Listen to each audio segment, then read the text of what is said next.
by ANS News. सबसे पहले तो प्रश्न ये होना चाहिए था कि सन्माननीय खासदार साहब और उनकी पूरी टीम और हमारी पूरी शिवसेना की टीम शाखा प्रमुख शाखा के हिसाब से ये 24 घंटे काम करते हैं। अगर मैं बोलूँ तो आप ये दूराभाष नहीं होगा। शाखा के माध्यम से जो हमको जानकारी मिलती है, शाखा के माध्यम से, शाखा प्रमुख के माध्यम से और जो पदाधिकारी के माध्यम से जो जानकारी मिलती है, उस पर सम्माननीय खासदार साहब की टीम तुरंत काम पे लग जाती है। और उनके जो अभी तक साल भर के आप काम देखेंगे तो बड़ी लिस्ट लंबी है।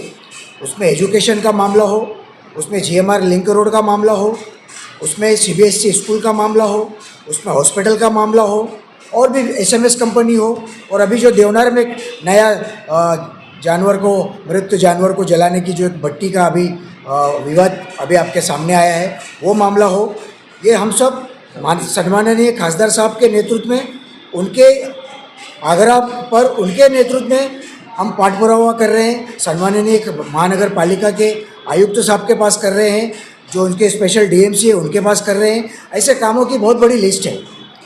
तो सारे काम होने में समय लगेगा, सारे काम होंगे। SMS कंपनी हो गया, डंपिंग का विषय हो गया, GMR लिंक रोड हो गया, लल्लूबाई का हॉस्पिटल हो गया, या शिवाजी नगर का हॉस्पिटल हो गया, देवनार कॉलोनी का मैटरनिटी हॉस्पिटल है, और जो नई इमारत बनी है BMC की, जिसमें हमारी खासदार साहब की कोशिश है कि हर इमारत में CBSE का बोर्ड हो, हर इमारत में 10वीं तक का लोगों को शिक्षा प्राप्त हो। और इसके साथ ही ऐसी जगह भी हमने ढूंढ कर निकाली है जिस पर फ्यूचर में कॉलेज की बुनियाद भी रखी जा सकती है। लोगों में सवाल रहता है कि यहाँ पर जो भाव दिखते नहीं है, नजर नहीं आ रहे, इसको लेकर कई लोग नाराज आते हैं, इसके बारे में क्या कहेंगे? देखिए, उनकी नाराज़गी भी उनकी सही जगह पर है, उनकी जगह पर सही है। खासदार साहब के पास बहुत बड़ा इलाका है, मोलोन से लेके मानपुर शिवाजी नगर का इलाका है। खासदार साहब रेलवे बोर्ड के सलाहकार कमेटी में हैं, और भी 2 कमेटियों में है, तो उनके शेड्यूल टाइट होते हैं। लेकिन उनकी पूरी टीम, भांडुप की टीम हो या पूरे विधानसभा की टीम हो, मानपुर शिवाजी नगर की टीम हो, आप एक बात समझ लीजिए, शिवसेना उद्धव बाला साहेब ठाकरे की जो शाखा है ना, वो खासदार साहब का कार्यालय ही है।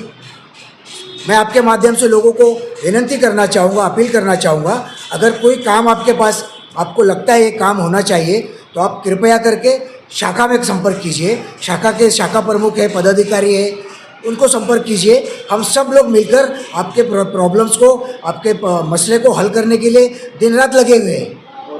मानपुर शिवाजी नगर की जो जनता है, भाव को भरभरून प्रतिसाद दिया है, एकदम भर के वोट दिया है, तो उनसे आशा भी रखते हैं। आपकी बात से पूरी तरह सहमत हूँ मैं। मानपुर की जनता ने हमेशा 2014, 2019, 2024 में तो एकदम दिल खोलकर उनका साथ दिया है। और आपको जानकारी होगी कि मैं समझता हूँ कि हर 10 में से 6 लोगों के पास सम्माननीय खासदार संजय पाटिल साहब का नंबर है, और उनको वो कांटेक्ट करते हैं। अब वो काम कहाँ का है? अगर वो काम वार्ड लेवल का है तो शाखा प्रमुख को कॉल जाता है, वो तालुका लेवल का है तो हम लोगों को कॉल आता है, वो अगर भांडुप के ऑफिस के लेवल का काम है तो वो भांडुप के ऑफिस में जाता है, वो हर्षद भाई के का काम है तो हर्षद भाई को उसका कॉल जाता है, काम होता है। लेकिन मैं आपसे एक शिकायत भी आप लोगों से करूँगा। आप लोग जो काम बताते हो, और मैंने आजमाया है, मैं नाम नहीं लूँगा, मैंने आजमाया है, वो काम होने के बाद जब हम विजुअल देते हैं और जब हम उसके फ़ोटो के साथ देते हैं, तब वो न्यूज़ आप नहीं चलाते हो। इस पर भी आपको भी ध्यान देना चाहिए। काम कंट्रोवर्सी ज़्यादा होती है, और इसकी वजह एकमात्र मेरी अब समझ में ये आती है कि अभी बहुत जल्दी महानगर पालिका का इलेक्शन है, तो सभी जो इच्छुक लोग हैं, सभी लोग अपने अपने दिल और जान से लगे हुए हैं कि हमको किसी भी तरह से लोगों की शिकायत, कामों की शिकायत निकालना है, लोगों की शिकायतें निकालना है। आपको एक बात मैं बताऊँ, हंसी आएगी। एक अन्ना भाऊ साठे नगर के एक हमारे सज्जन, हमारे कार्यकर्ता होंगे या हमारे वोटर्स होंगे, भाव के इलेक्शन जीतने के कुछ महीने बाद उन्होंने सम्माननीय खासदार साहब को कॉल किया। साहब ने नंबर मुझे फॉरवर्ड किया, मैंने बात किया कि भाई आपने साहब को, खासदार साहब को कॉल किया था, क्या मसला है? तो उन्होंने, वो कितना प्यार करते हैं खासदार साहब से, आप उसको बात को समझिए। उनका बोलना था कि 8 घंटे से मेरे घर में लाइट नहीं है। तो मैंने उनको पूछा, आपके घर में 8 घंटे से लाइट नहीं है, ठीक है, आपके लाइट लाने का प्रयत्न करेंगे। यानी छोटी छोटी बात यहाँ के स्थानिक लोग खासदार साहब को बताते हैं और वो काम हम हल करने की कोशिश करते हैं। हमारी पूरी टीम करती है, हमारी पूरी शाखा करती है। वो उनका प्रेम है। और जो आने वाले समय के इच्छुक लोग हैं वो उनको भी तो कुछ काम बताना है ना, तो ये बता रहे हैं। और ये सारा बखेड़ा क्यों खड़ा हुआ है कि पिछले 3.5-4 साल से करीब करीब नगर सेवक नहीं है, इसकी वजह से काम लोगों के नहीं हुए। वो काम भी हम कर रहे हैं। गटर साफ करने का काम हम कर रहे हैं, हमारे शाखा प्रमुख कर रहे हैं, हमारे पदाधिकारी कर रहे हैं। लादीकरण का काम हम कर रहे हैं। नाली पे ढापा टूट गया है, महानगर पालिका से विनती करके वो काम हम कर रहे हैं। जहाँ पर खासदार साहब के आदेश की ज़रूरत है, खासदार साहब का आदेश जाता है वहाँ पर और काम हो रहा है। तो मैं आपके माध्यम से विनती करूँगा कि जो पॉजिटिव चीज़ें हैं, जो काम हो रहे हैं, वो भी आप दिखाइए।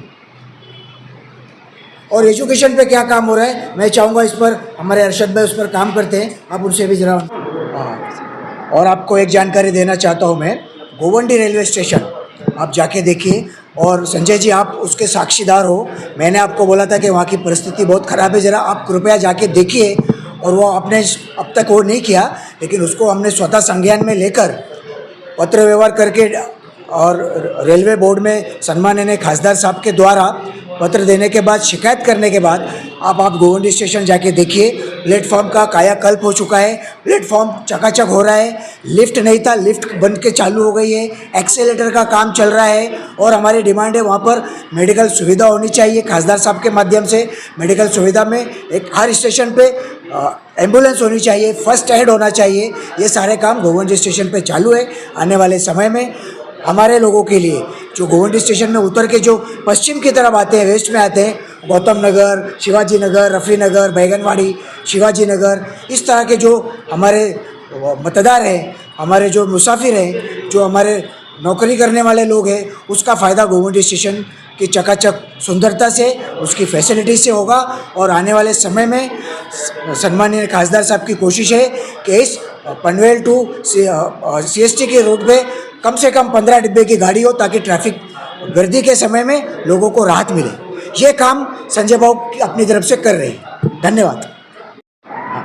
और मैं हमारे इलाके के सभी सोशल मीडिया वाले, यूट्यूबर्स और मीडिया कर्मी, प्रेस वाले, आपके माध्यम से जितने भी हमारे NGOs हैं, आपके माध्यम से उनका मैं धन्यवाद देना चाहूँगा।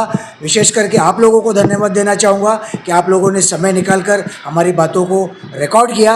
और आशा करता हूँ कि इसको आप CBSE स्कूल नटवरपारे कंपाउंड का जो स्टेटस है वो ये है कि वो प्लॉट जो है MMRDA का प्लॉट है। MMRDA ने एक कॉन्ट्रैक्टर को दिया है उसको बिल्डिंग बना के एम्यूनिटी के हिसाब से एक स्कूल बना के देने।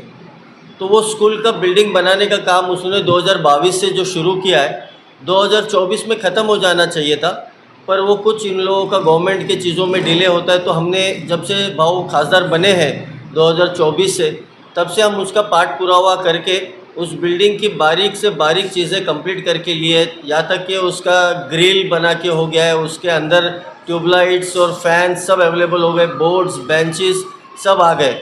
मसला ये है कि MMRDA जो स्कूल नहीं चलाएंगे, स्कूल कौन चलाएगा? BMC। तो BMC के ऊपर हैंडिंग ओवर का प्रोसीजर वो चल रहा है, जिसके अंदर हर चीज़ की इन्वेंट्री दी जाती है। MMRDA जो पूरी इन्वेंट्री देगी, इलेक्ट्रिसिटी की इन्वेंट्री देगी, फर्नीचर फिक्सचर की इन्वेंट्री देगी, गेट वगैरह। तो वो इन्वेंट्री का प्रोसीजर आज फाइनल विजिट हो गया, कंप्लीट हो गया, और 1-2 दिन में वो बिल्डिंग जो है वो BMC को हैंडओवर हो जाएगी। BMC को हैंडओवर होते ही उसको इमीडिएटली चालू कर देंगे।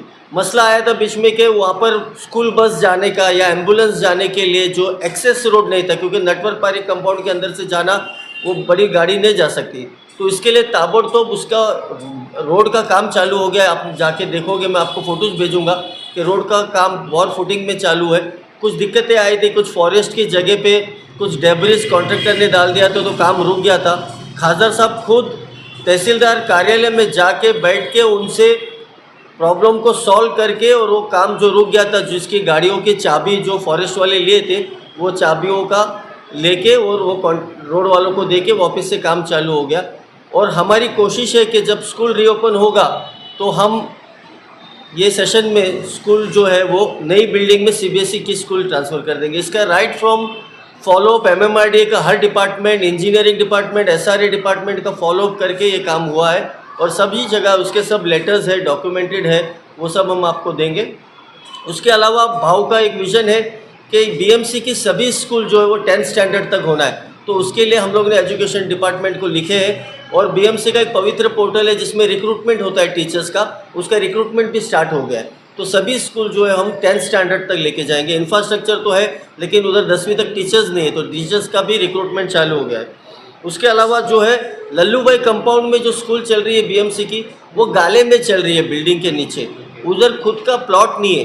तो हमारी कोशिश के हमारे काफ़ी आगे बढ़ गया है, डीपी के अंदर गया है, बीएमसी के अंदर वो प्लॉट जो है वो एमएमआरडीए से एक्वायर करेंगे। 14 नंबर बिल्डिंग को लग के एक प्लॉट है जिसपे नटवर पारिक फैक्ट्री चलती थी, उस प्लॉट को लेने का जो है वो काम चालू हो गया है और वो काम होते ही बीएमसी जो है डीपी डिपार्टमेंट वो अपने हाथ में लेगी और वहाँ पर एक नया स्कूल की बिल्डिंग चालू हो जाएगी। तो आने वाले दिनों में संजय भाऊ के मदद से वहाँ पर एक खुद की बीएमसी की एक बिल्डिंग रहेगी जिसमें स्कूल चलेगी।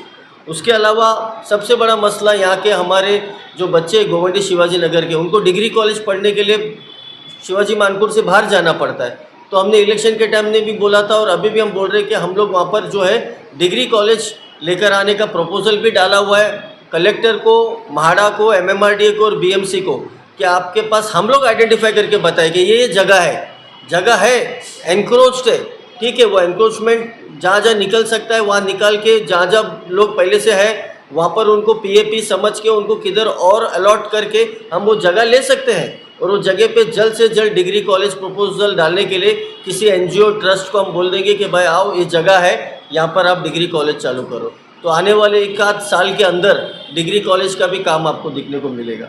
तो ये एजुकेशन के मसले के अलावा जो रिलीजियस मसला चल रहा था गोवंडी में, बहुत सारे अजान को लेके जब मसले चल रहे थे, वो सब चल रहे थे, सबसे पहले जो इससे पहले के जो कमिश्नर ऑफ पुलिस थे उसके पास खुद संजय भाऊ मिल के उनसे बात करके, जो एक एंटी सोशल एलिमेंट है माजी खासदार, वो जा के मस्जिदों के सामने जा के भोंगे निकालने का जो स्टंट करते थे, वो स्टंट को रुकाने का काम संजय भाऊ ने किया है।